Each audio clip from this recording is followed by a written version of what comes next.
بسم اللہ الرحمن الرحیم الحمدللہ رب العالمین والصلاة والسلام علی رسولہ الکریم اما بعد۔ آج بتاریخ 4 ستمبر سن 2023 گروپ سوال شیخ مخصوص حفظہ اللہ سے جوابات سیریز SMS 225 نشر ہونے جا رہی ہیں، امید کے بغور سماعت فرمائیں گے۔ گروپ نمبر 9 شروع کرتے ہیں۔ پہلا سوال ساتھی پوچھتے ہیں کہ شیخ محترم ویڈنسڈے چارشنبہ جس کو بدھ بھی کہتے ہیں، ظہر اور عصر کے درمیان دعا کرنا کیسا ہے؟ کیا یہ کوئی سنت سے ثابت ہے یا نہیں؟ دیکھیے، اس سلسلے میں مسند احمد کے اندر ایک حدیث جابر بن عبداللہ رضی اللہ تعالی عنہما سے وارد ہے کہ نبی کریم صلی اللہ علیہ وسلم نے غزوہ احزاب غزوہ خندق جس کو کہا جاتا ہے، اس کے موقع پر آپ نے شاید اگر مجھ سے بھول نہیں تو پیر کے دن آپ نے دعا کی، دوپہر کے بعد منگل کے دن دعا کی، بدھ کے دن جب آپ نے دعا کی تو آپ کی دعا قبول ہو گئی۔ اور حضرت جابر بن عبداللہ کہتے ہیں کہ اس وقت کا لحاظ رکھ کر کے، اس جگہ کا نہیں، اس وقت کا لحاظ رکھ کر کے جب بھی ہم نے دعا کی ہے اللہ نے میری دعا قبول کی ہے۔ یہ ایک حدیث ہے جو اس سلسلے میں وارد ہے، اور تنہا یہ حدیث ہے۔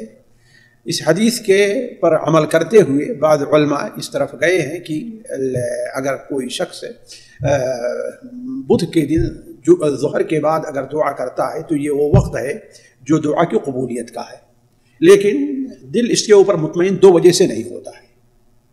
ایک وجہ سے تو یہ ہے کہ اس حدیث کی صحت علماء کے نزدیک مختلف ہی ہے، اس میں دو ایسا کلام ہے جو اس حدیث کسی ایک اہم مسئلہ جو اس مسئلے سے متعلق کوئی ایسی حدیث وارد نہ ہو، اس پر استدلال سے جو ہے وہ ذرا سا دل مطمئن نہیں ہوتا، اسی لیے مسند احمد کے محققین نے اس حدیث کو سند کے لحاظ سے ضعیف قرار دیا ہے۔ ایک بات تو یہ ہے۔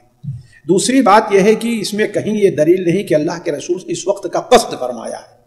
آپ نے پیر کے دن بھی دعا کی، آپ نے منگل کے دن بھی دعا کی، تو ہو سکتا ہے یہ تکرار دعا جو ہے اس میں دعا قبول ہوئی ہو، نہ ایک ہی بدھ کا دن ہے اس نے دعا قبول ہوئی۔ اسی لیے دیکھیں گے صحابہ میں سے کوئی اور صحابی اس طرف گئے نہیں، حالانکہ 1400 صحابہ اللہ کے رسول صلی اللہ علیہ وسلم کہاں موجود تھے، اس میں اس وقت موجود تھے خندق کی کھدائی میں۔ تو حضرت جابر بن عبداللہ رضی اللہ تعالیٰ عنہما کا ایک اجتہاد ہو سکتا ہے نا۔ تو کہنے کے مطلب یہ ہے کہ دل اس کے اوپر مطمئن نہیں ہے۔ اب اگر کوئی آدمی اس کو سمجھتا ہے اور اس کے نزدیک حدیث صحت کو پہنچتی ہے تو اس کے اوپر یعنی ایسی کوئی نکیر نہیں ہے کہ جائے کہ اس نے بدعت کا کام کیا ہے۔ جی، تو یعنی اسی دن کو خاص کرنا پڑے گا؟ جی، ظاہر بات بدھ کے دن، مگر اللہ کے پیر اور منگل دونوں دن دعا کی تھی۔ تو وہی تو میرے کہنے کا مطلب یہ ہے کہ یہی جو ہے مخدوش معاملہ ہے، یہ علت جو بیان کی جائے وہ علت جو ہے صحیح نہیں لگ رہی ہے۔ جی، اچھا، اگر کوئی عمل کرے تو یعنی اس کو بھی ایسے ہی کرنا پڑے گا یا صرف بدھ کا دن ہی کرے گا؟ اب ظاہر بات ہے جو لوگ گئے ہوں کہتے ہیں صرف بدھ کے دن کرنا ہے،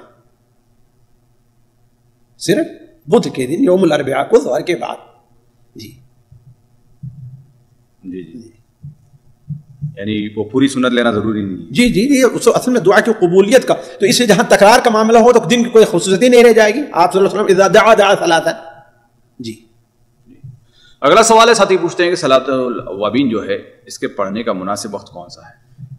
دیکھیے، صحیح مسلم میں نبی کریم صلی اللہ علیہ وسلم کی حدیث ہے صلاۃ الاوابین حین ترمض الفصال، شاید زید بن ارقم رضی اللہ تعالیٰ عنہ کی روایت ہے کہ آپ صلی اللہ علیہ وسلم نے ارشاد فرمایا کہ صلاۃ الاوابین وہ ہے جب اونٹنی کا جو بچہ جو ہے وہ ریت کی گرمی کو محسوس کرنے لگے، اور یہ آپ صلی اللہ علیہ وسلم نے اس وقت بیان فرمائی ہے، شاید مسلم میں روایت ہے نہیں لیکن دوسری کتابوں میں روایت اتنا اضافہ ہے کہ آپ صلی اللہ علیہ وسلم قباء میں موجود تھے، اور قباء میں موجود صحابہ کو آپ صلی اللہ علیہ وسلم نے فجر کی نماز کے کچھ بعد جب سورج تھوڑا سا اوپر اٹھا تو آپ نے یہ نماز پڑھتے دیکھا، تو آپ نے کیا بیان فرمایا؟ یہ نہیں کہا یہ وقت نہیں ہے، لیکن اس کا افضل وقت کیا ہے؟ صلاۃ الاوابین حین ترمض الفصال۔ تو یہ وقت کب سے شروع ہوتا ہے؟ اگر گھڑی کے لحاظ سے لے لیجیے تو 8:30 گرمی کے موسم میں شروع ہو جائے گا، اور عام دنوں میں 9:30-10 کا معاملہ رہے گا، تو یعنی اس وقت جب کہ دھوپ میں شدت آ جائے، یہ جو ہے اس کا بہتر وقت ہے۔ اور البتہ اس کا جو جائز وقت ہے، مشروع وقت ہے، وہ سورج کے سوا نیزے تک اوپر آ جانے کے بعد سے لے کر کے قائم ظہیرہ سے 10 منٹ 15 منٹ پہلے تک ہے، یعنی اس درمیان میں کسی وقت بھی پڑھا جا سکتا ہے، لیکن افضل وقت کیا ہے؟ وہ 8:30 9 9:30 10، یہ جو اس کا ٹائم ہے 9-10 کا، یہ اس کا بہتر وقت ہے۔ جی، یعنی چاشت اور اوابین دونوں ایک ہی چیز ہے؟ چاشت ایک ہی نماز ہے، اوابین اصل میں وہاں نام نہیں رکھا ہے، اواب کے معنی ہے جو بکثرت اللہ کا رجوع کرنے والے ہیں۔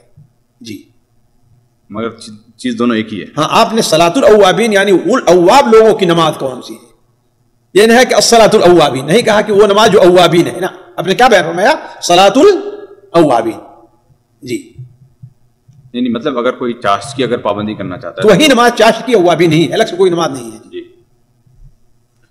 اگلا سوال ساتھی پوچھتے ہیں کہ شیخ محترم ہماری ایک ضعیف پڑوسی ہیں جسے ہم پھوپھی ماں کہتے ہیں، اب ہم اپنے خرچے پر عمرے پر لے کر جانا چاہتے ہیں، کیا ہم لے جا سکتے ہیں؟ کیا وہاں پر محرم کا ان کے لیے مسئلہ ہوگا؟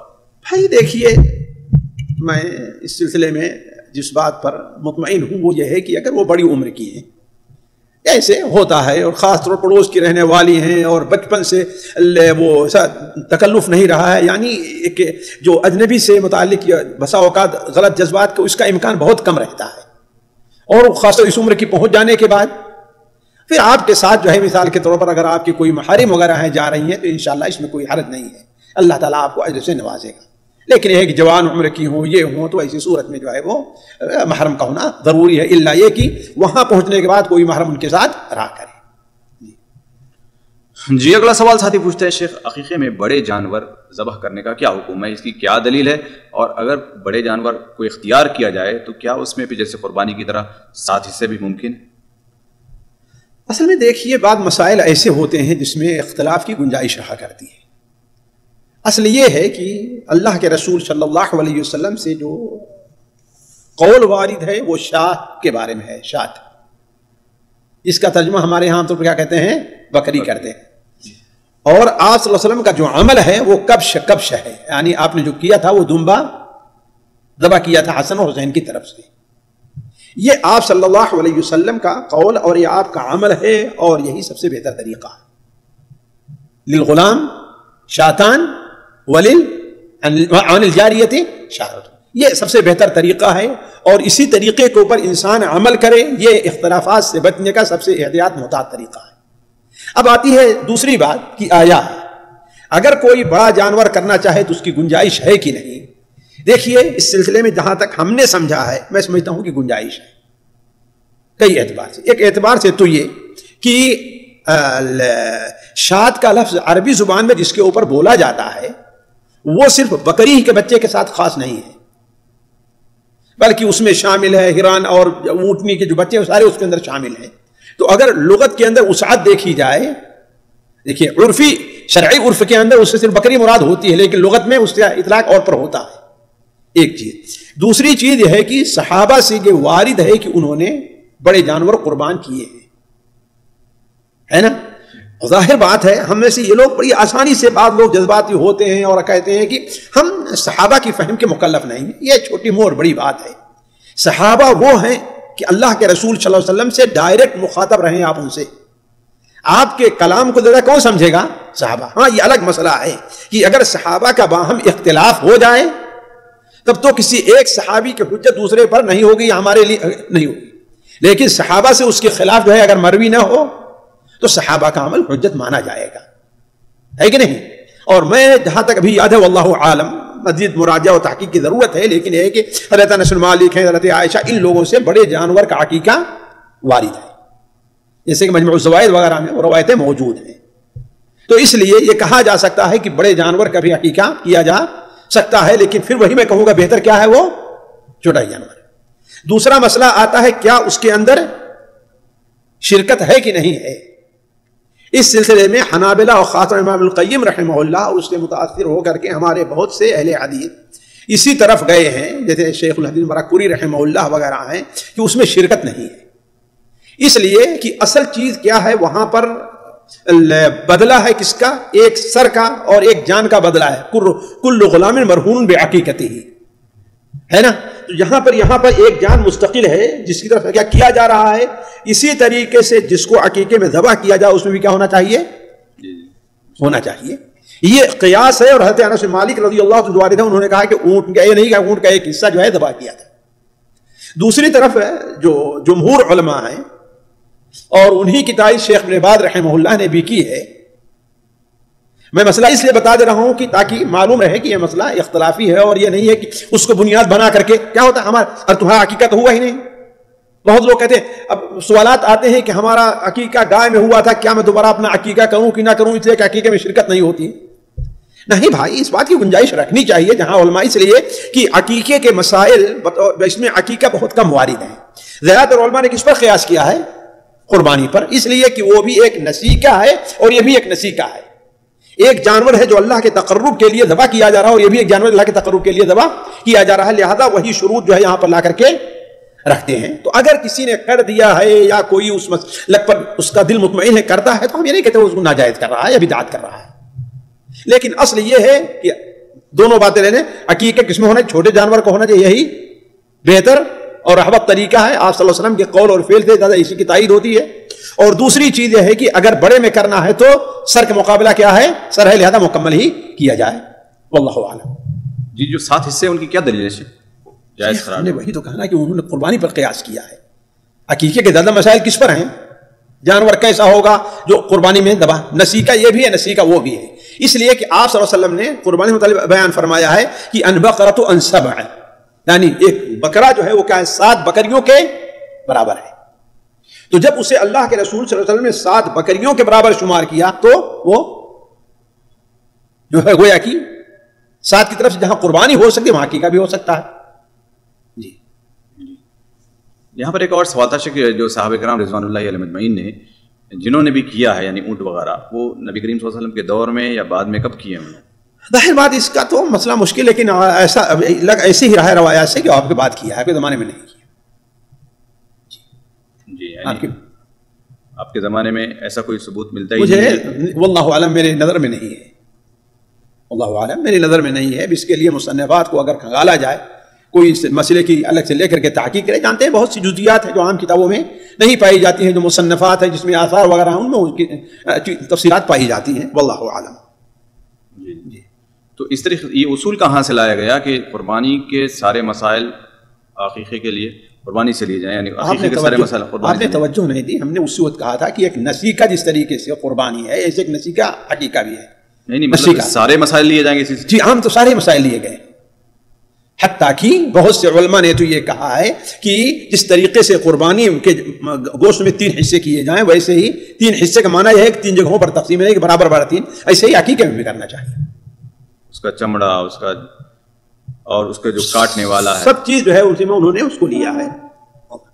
جی جی لیکن بعض لوگوں نے کہا کہ چونکہ عقیقے قربانی کے بارے میں خاص کر دیا ہے جانور کے، اور قربانی کے جانور کا چمڑا آپ نے کیا کیا اس کا ذکر نہیں لیتا، اس کو نہیں قیاس کیا جائے گا. تو ایسی چیزیں جو محل اختلاف ہو سکتی ہیں، اجتہاد ہے. جی اگلا سوال ہے ساتھی پوچھتے ہیں، شیخ محترم جیسے کہ آج کل مارکیٹس میں دیکھا جاتا ہے کہ بہت سارے لوگ بہت ساری جگہوں پر پیسہ لگا دیتے ہیں اور پھر سوال کرتے ہیں کہ یہاں پر پیسہ لگانا کیسا ہے. کوئی ایپ لوڈ کرنے کا، کوئی ویڈیو لوڈ کرنے کا ہے، کوئی آن لائن کاروبار کا ہے، کوئی یعنی کسی نہ کسی کمپنی میں ڈالنے کا پیسہ سوچتے ہیں اور سوال کرتے ہیں. تو یہ ہم چاہتے ہیں کہ سامعین کو کچھ اصولی باتیں بتا دیں کہ کہاں وہ پیسہ ڈالیں اور نہ ڈالیں، اور ڈالتے ہوئے پیسہ کہیں لگا رہے ہیں یا پیسہ کہیں انویسٹ کر رہے ہیں تو وہاں پر کن چیزوں کا وہ خیال کریں. بھائی دیکھیے، او اصل جو خیال کرنا ہے وہ چونکہ یہ جو خاص طور پر اس وقت جو کاروبار چل رہا ہے اور یہ ہے، واللہ عالم اس کے بارے میں مجھے نہ کمپنیوں کے بارے میں کوئی خاص معلومات ہے، لیکن اصل یہ ہے کہ اصل یہ دیکھا جائے کہ اس کی بنیاد کس چیز پر رکھی جا رہی ہے. آیا مضاربہ پر ہے یا کس کے اوپر ہے نا؟ اچھا مضاربہ کے اندر یہ ہے کہ یہ معلوم ہو کہ کیا ہے صدقہ و بینہ، یہ معلوم ہونا چاہیے کہ ہمارا پیسہ کہاں لگایا جا رہا ہے، کن چیزوں میں لگایا جا رہا ہے، ہمارا فیصد کتنا ہوگا یہ متعین ہونا چاہیے، ہے کہ نہیں؟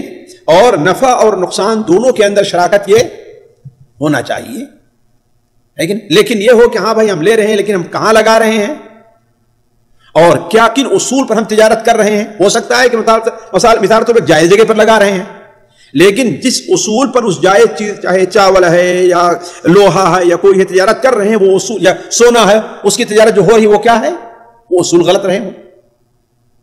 تو اصل چیز یہی ہے کہ اصلاً تو ایسے جو لوگ کام کرتے ہیں اور شریعت کا نام لیتے ہیں، ضرورت یہ ہے کہ جن لوگوں کا تخصص ہے ان علماء کی کمیٹی بنائیں. لوگ کیا ہے ایک مقرر ہے ان کے سامنے، ہے کہ نہیں ہے، اور اپنے شاگردوں ان کے وجہ سے کیا علامہ بن گیا ہے وہ، ہے کہ نہیں ہے. اور جو خاص طور پر جدید مسائل آ رہے ہیں تجارت کے، ان سے اسے کوئی اس کا تخصص نہیں ہے. ایک امام مسجد ہے کہ نہیں ہے، اچھی قرات کرتا ہے اور اچھی تقریر کر لیتا ہے گا گا کر کے، تو اس کو عالم مان کر کے اس سے جو ہے مسئلہ پوچھنا شروع کر دیتے ہیں، نہیں، ضرورت ہے کہ دونوں اعتبار سے تخصصات کو دیکھا جائے. دنیا کے لحاظ سے جن کے تخصصات ہیں یہ ماڈرن جو یہ چل رہا ہے فائننس کا مسئلہ، اسی طریقے سے وہ جو شرعی فقہ کی بنیاد پر، فقہ اسلامک بنیاد پر جن کا تخصص، ان لوگوں کو شامل کیا جائے، پھر اس کے بعد کوئی فیصلہ کیا جائے. اگر سامنے نہ ہو تو کیا کرے بندہ؟ دیکھیے یہ سوال غلط ہے. کیوں نہیں ہوں گے؟ اللہ تبارک و تعالی نے اس زمین کو حجت، اہل علم اس کے حجت سے خالی نہیں چھوڑا ہے. غلطی ہماری ہوتی ہم تلاش نہیں کرتے ہیں، غلطی ہماری ہوتی ہم ڈھونڈتے نہیں ایسے لوگوں کو. ورنہ یہ زمین یہاں تک کہ وہ ہوا جب چلے گی ہر مومن کی روح قبضہ کر لے گی، اللہ کی حجت اس زمین کے اوپر قائم رہے گی. قائم رہی ہے جب سے اور قائم رہے گی قیامت تک. جی یعنی اپنے شہر سے ہٹ کر بھی اور بھی آگے. بالکل. آج کل تو جو ہے آپ سامان جو ہے اقصا مشرق اقصا مغرب سے منگا لیتے ہیں، لیکن کس دنیا تجارت کرنا ہے اس کو نہیں معلوم کر سکتے آپ. جی ظاہر بات ہے اب ایسے لوگ ہیں تو ان کے اوپر جو ہے ان خرچ کرنا بھی ہوگا آپ کو. اگر بلا رہے ہیں ان کو، ظاہر بات اس سلسلے میں ان کی کوئی چیز رکھیے کہ ہاں بھائی ہم اس کی تجارت کر رہے ہیں اور یہ بنیاد ہے. جانتے ہیں بسا اوقات 100 شیخیں ہوتی ہیں، 100 شیخوں میں سے 2-3 شیخ ایسی ہوتی ہے جو اس کے ناجائز ہونے پر توجہ بن جایا کرتی. جی تو یہاں پر جیسے آپ مثال کے طور پر کہتے ہیں کہ کسی امام ہے، کوئی بھی شیخ ہے، ان کے تقوی پر آپ کو بھروسہ ہے، مسئلہ پوچھ لیں اور کافی ہو جائے گا، عمل کر لیں. بھائی یہ ان کی ہے، چونکہ وضو اور طہارت ان کے مسائل ان کو معلوم رہتے ہیں، لیکن جو ان کو معلوم نہیں ان سے کیوں پوچھیں گے بھائی؟ اس کو بیچارے تو یہاں تک نہیں معلوم ہوگا کہ ایک دکان پر جاتا ہے، 500 روپے دیتا ہے اور کہتا ہے مجھے اس کا چھٹا چاہیے. دکان والا کہتا ہے ارے ابھی تو میرے پاس 500 نہیں 400 ہے، آپ اپنا کام کرا لیجئے اور 100 بعد میں لے جائیے گا. اس کو تو یہی مسئلہ نہیں معلوم جائز ہے کہ ناجائز ہے، اس کو بھی نہیں معلوم. تو اس سے کہاں سے آپ جو ہے اتنا بڑا مسئلہ جو تجارت کا ہے اور جس میں لین دین کی شیخیں پائی جا رہی ہیں اس کو کیسے معلوم ہوگا؟ تو ایسے لوگوں کی پہچان کرنا بھی ہمارا بالکل ضروری ہے کہ ہاں کس کا تخصص ہے. یہ ایک آدمی ہے اس کو تخصص جو ہے طہارت کے، نماز، نکاح کے، طلاق کے مسائل پر بالکل عبور حاصل ہے کہ نہیں، لیکن تجارت کے اصول نہیں ہیں. آخر ہم بہت سے مسائل میں کیوں کہتے ہیں کہ ہاں بھائی کسی اور میرا تخصص تو نہیں ہے؟ کہتے ہیں نا ہم بہت سے مسائل میں. کیوں؟ اس لیے کہ ہر ایک آدمی کا اپنا جو ہے، ایک آدمی جو ہے دانت کا ڈاکٹر ہو، ہے نا، آپ اس سے لے جا کر کے اپنا کون سا مسئلہ رکھیں کہ ہمارے پیٹ میں درد ہے تو کیا کریں گے؟ وہ ایسا کریں گے آپ؟ تو پھر دنیا کے بارے میں تو نہیں لیکن دین کے بارے میں کیوں نہیں سوچتے آپ لوگ اس کا؟ جی کوئی اگر کوئی کتاب وغیرہ اس بارے میں پڑھنے میں کوئی نوجوان ساتھی اگر پڑھ کے تو ہاں بالکل اس سلسلے میں کتابیں ہیں خاص طور پر چھپی ہوئی ہیں، تجارت کے، نئے تجارت کے جدید مسائل، اور عربی میں بھی اردو میں النوازل فی التجارہ، نوازل فی الزکات، یہ چیزیں آئی ہوئی ہیں، اس کو دیکھیں. اور خاص طور پر خود ہندوستان میں اردو میں بھی فقہی جو کمیٹی ہے، اگرچہ اس پر عمومی طور پر دیوبند لوگ ہیں، لیکن ہے کہ انہوں نے باقاعدہ ایک مجلہ بلکہ صادر ہوتا ہے ان کا اس موضوع پر. جی اگلا سوال ساتھی پوچھتے ہیں شیخ محترم، اگر قرآن مجید پر یعنی بلی اگر پیشاب ہے تو اس کو کس طریقے سے پاک کر کے استعمال کیا جا سکتا ہے؟ بھائی دیکھیے اس کو تمہارے خیال سے دھویا جائے یا ایسا مواد لا کر کے اس کو صاف کیا جائے کہ اس کی وہ گندگی ختم ہو جائے. اور اچھے عام طور پر مصحف ایسے کاغذ پر چھپتے ہیں جو کاغذ جو ہے اگر ہلکا سا دھول لیا جائے پھر اس کو خشک کیا جائے اور اس میں خوشبو وغیرہ لگا دیا جائے کہ اس کی بدبو ختم ہو جائے تو انشاءاللہ جو ہے وہ قرآن استعمال کے لائق رہے گا. اور اگر نہیں ہے تو اس کو اچھی طریقے سے دھول کر کے صاف کر کے اس کو جلا دیا جائے مصحف کو، اگر پڑھنے لائق نہیں رہتا ہے بھیگ جانے کی وجہ سے تو ویسے ہی گندا اس کو نہ چھوڑا جائے. جی اگلا سوال ساتھی پوچھتے ہیں شیخ محترم، جب کچھ بس شرعی مسائل پر ہمیں اس طریقے کے جوابات ملتے ہیں کہ سنت سے ثابت نہیں ہے، شریعت میں منع نہیں ہے اس طریقے کا، تو غیر جماعتی لوگ اس پر اعتراض کرتے ہیں تو ان کو کیا جواب دیں؟ دیکھیے کوئی سمجھدار اور پڑھا لکھا آدمی اعتراض نہیں کرے گا. یہ عام جو بازاری لوگ ہیں اور سڑک چھاپ لوگ وہی اعتراض کریں گے. سنت سے ثابت نہیں ہے، یہ ان چیزوں کے بارے میں ہے جن کا تعلق عبادات وغیرہ سے، یا وہ چیزیں ہیں جو اللہ تعالیٰ کی طرف سے مسلمانوں کے لیے متعین اور حدود اس کے متعین کر دیے گئے. وحدد حدودا فلا تعتدوها. اور جو منع نہیں ہے یہ عام عادات سے متعلق چیزیں ہیں، ہے کہ نہیں؟ جیسے کوئی انسان اگر یہ کہے کہ ہاں بھائی ہم جو ہے اس رنگ کا لباس پہن سکتے ہیں کہ نہیں پہن سکتے ہیں، یا ہمارا کپڑا جو ہے وہ اس کی کٹنگ یہ ہے جائز ہے کہ ناجائز ہے، تو ہم دیکھیں گے کہ اگر اس میں کسی خاص قوم کی مشابہت تو نہیں ہے، کوئی ایسا رنگ تو نہیں جس رنگ سے اللہ کے رسول منع فرمایا ہے، یعنی وہ جو ممانعہ مناہی ہے وہ نہیں ہوگی، تو ہم کہیں گے بھائی کوئی منع کی کوئی دلیل نہیں ہے۔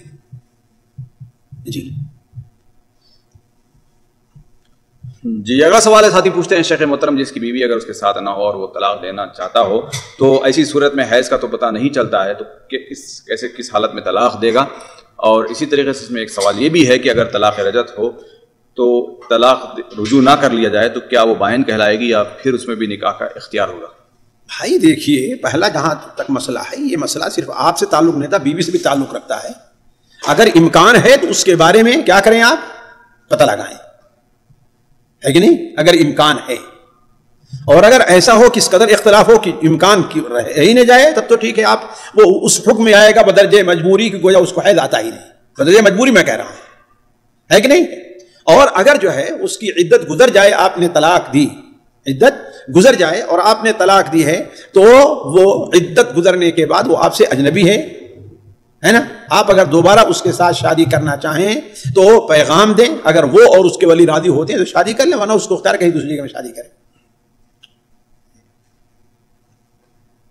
یعنی پوچھنا ضروری ہے؟ ظاہر بات ہے، بالکل پوچھا جائے گا۔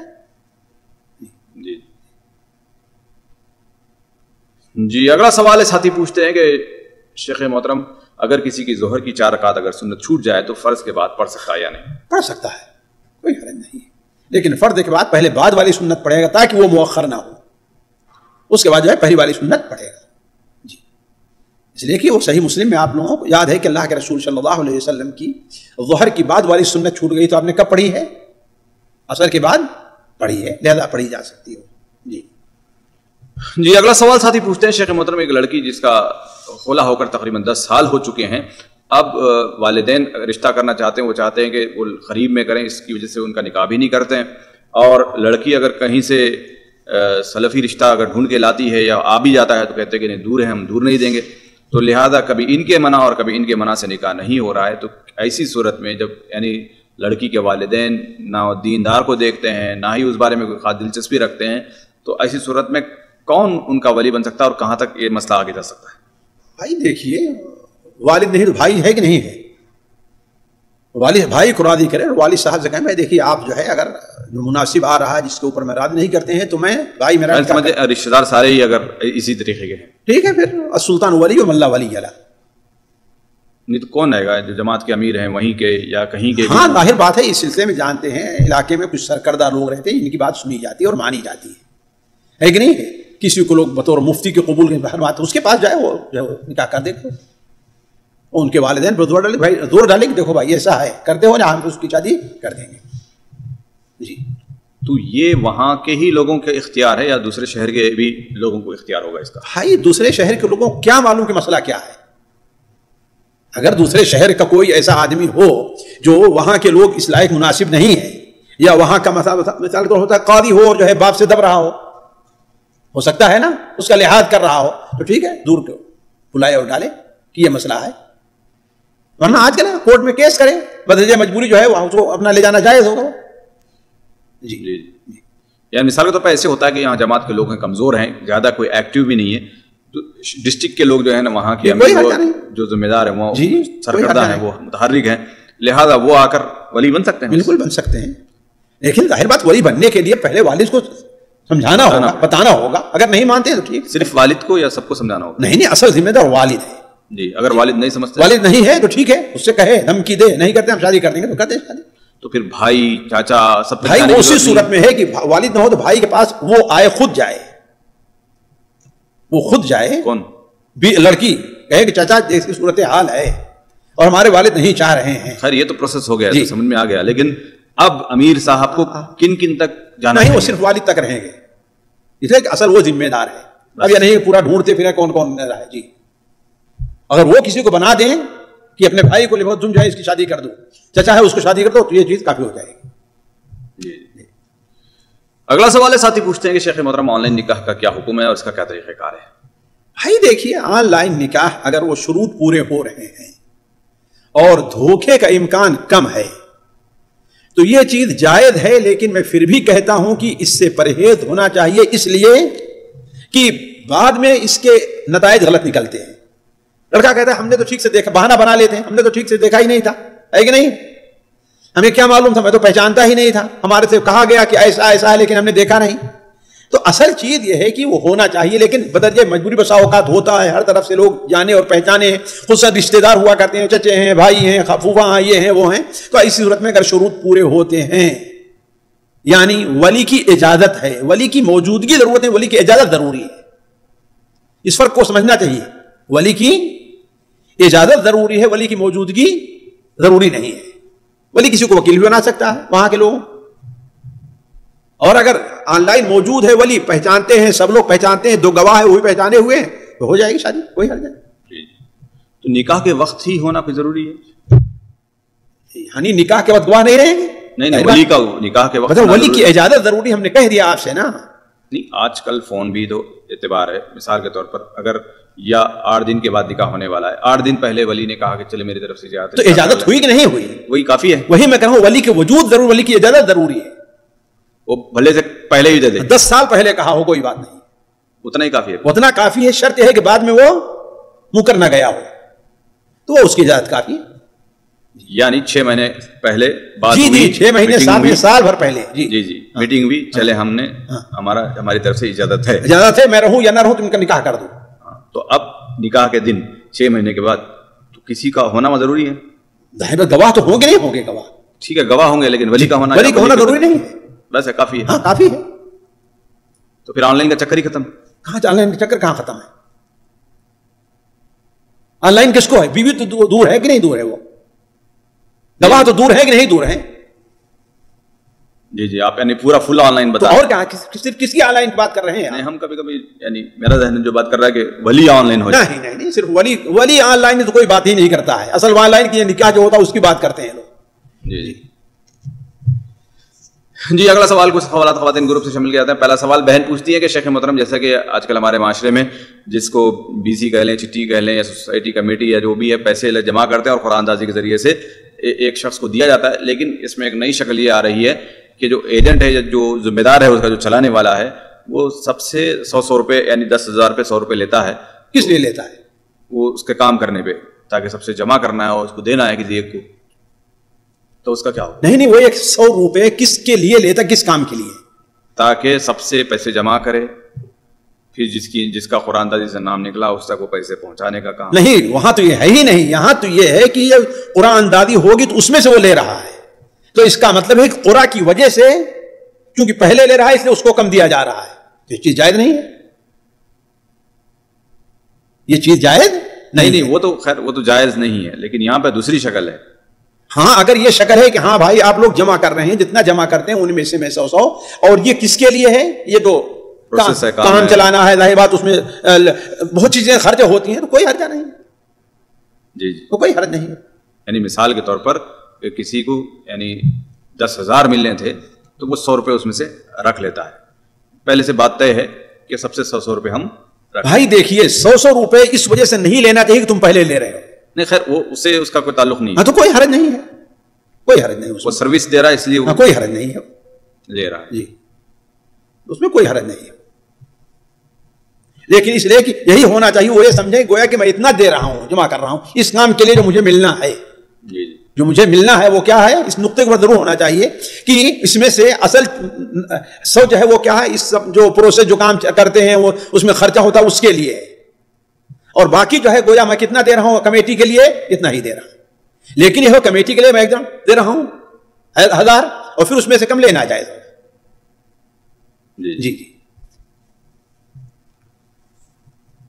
جی اگلا سوال ہے بہن پوچھتی ہے کہ شیخ محترم، عورت اگر نماز پڑھے جماعت کے ساتھ یا اکیلے تو اس کے لیے اقامت کہنے کا کیا حکم ہے؟ بھائی دیکھیے یہ مسئلہ علم کے اندر مختلف ہی چلا آ رہا ہے، ایک ضعیف حدیث کی بنیاد پر کہ عورتوں پر نہ اقامت ہے نہ اذان ہے کہ نہیں ہے، تو اس سلسلے میں یہ احتیاط ہے کہ اگر جماعت سے پڑھ رہی ہے تو ٹھیک ہے اقامت کہے گی، اس لیے ایک جماعت کا ہوتا ہے، اور اکیلے پڑھ رہی ہے تو اس کے لیے اقامت وغیرہ کا ثبوت نہیں ہے۔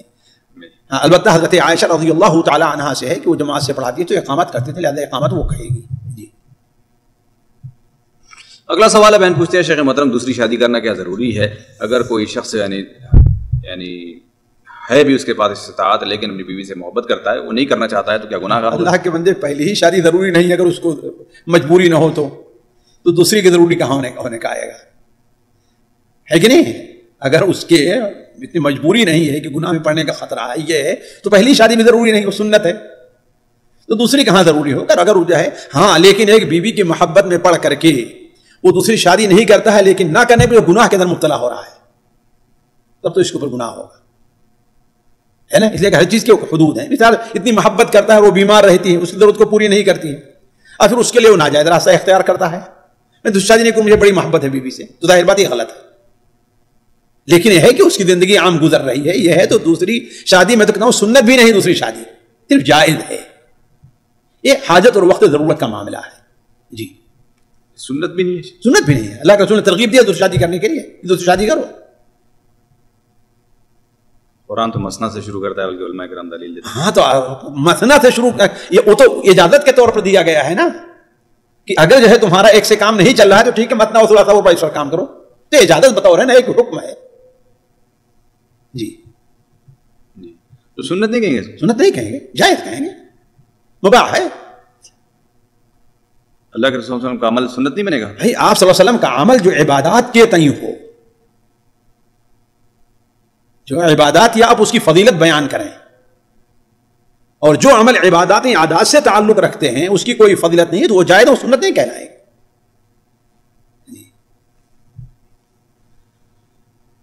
جی اگلا سوال بہن پوچھتے ہیں، شیخ محترم جو تکبیر تحریمہ کے بعد دعا پڑھی جاتی ہے، تقریباً دعا استفتاح کے بارے میں ان کا میرا خیال سوال ہے کہ سورہ فاتحہ سے جو پہلے پڑھی جاتی ہیں وہ فرض نماز کے لیے خاص ہے یا نہیں؟ نفل میں بھی اللہ کے رسول صلی اللہ علیہ وسلم سے اللہم فاطر السماوات والارض، اور یا اللہم ان وجہت وجہ الذی، بہت سے ایسے جو اذکار ثابت ہیں وہ سنت سے پہلے، وہ عام طور پر نوافل ہی کے بارے میں آئے ہوئے ہیں. جی سامعین اکرام، ہمارے علمی اور عوامی دروس اور سوال و جواب کی مجلسوں سے آپ خود بھی مستفید ہوں اور اپنے دوست و احباب کے ساتھ بھی شیئر کریں. عین ممکن ہے کہ آپ کے شیئر سے کسی کی اصلاح اور آپ کے لیے صدقہ جاریہ بن جائے. واٹس ایپ پر اسلامک میسج حاصل کرنے کے لیے نمبر نوٹ فرمائیں: یعقوب عزیز 00966 5089 59707. واٹس ایپ سوال و جواب گروپ میں ایڈ ہونے کے لیے نمبر نوٹ فرمائیں: عبدالسلام عمری 00966 502627 622. نمبر بھیجتے ہوئے نام اور پتہ ضرور لکھیں. اسی طرح ہمارے یوٹیوب چینل اسلامی دعویٰ کو ضرور سبسکرائب کریں تاکہ ہماری ہر نئی اور اہم ویڈیو کی اطلاع آپ کو فوری حاصل ہو جائے. تمام دروس، مقالات اور سوال و جواب سیریز کے لیے ہماری مشہور ویب سائٹ www.islamidawah.com کا مشاہدہ کرتے رہیں. السلام علیکم ورحمۃ اللہ وبرکاتہ.